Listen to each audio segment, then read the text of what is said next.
And a political bombshell of epic proportions was dropped here in South Korea on Thursday. The presidential office unveiled new documents linked to the previous administration's fatal mismanagement of the 2014 Sewol-ho ferry sinking that killed 304 people, mainly high school students. They show official logs that may have been tampered to make it look as though the disgraced former leader, Park Geun-hye, responded more quickly than she actually did. Now, this runs counter to claims the impeached president did everything she could to save the victims. Hwang Hojun with the details. The presidential office of Cheong Wa Dae says it's discovered documents showing possible tampering with initial reports about the nation's worst maritime disaster.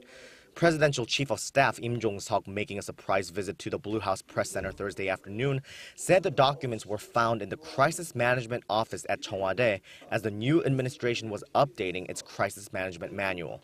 Among the documents found is the National Security Office's daily log of April 16, 2014, the day of the Sewol-ho ferry disaster. The log shows then-President Park Geun-hye was first told of the ship sinking at 9:30 a.m., half an hour earlier than the former president claimed. According to him, 6 months later in October, a revised log was published showing the first report was made at 10 a.m. We can't help but deduce the intent of pushing back the time of the first report to the president by half an hour was an attempt to show that less time went by between the first report and Park giving her first order. Park claimed she gave her first order at around 10:15, suggesting a 45-minute gap. The discovery of the allegedly doctored reports comes just a few days before Park's time in detention pending her trial is due to expire. She's been locked away in a solitary cell at a correction facility since she resigned and was indicted on a total of 18 charges. Cheong Wa Dae also said the documents indicate the previous administration illegally altered the crisis management manual around 3 months after the Sewol-ho disaster without confirmation from the Ministry of Government Legislation or due process.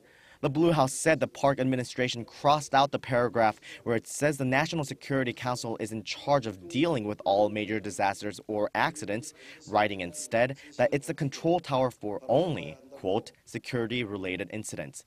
The Blue House said such a move could have been an attempt to remove any blame that might fall on the former president. The presidential office said it plans to transfer the documents to investigative agencies and said such a tragedy caused by gross manipulation of power must never happen again. Now, with this sensitive and controversial discovery, the nation's focus once again turns to the local district court that will decide whether to keep former President Park Geun-hye in jail during her ongoing trial. Hwang Hojun, Arirang News.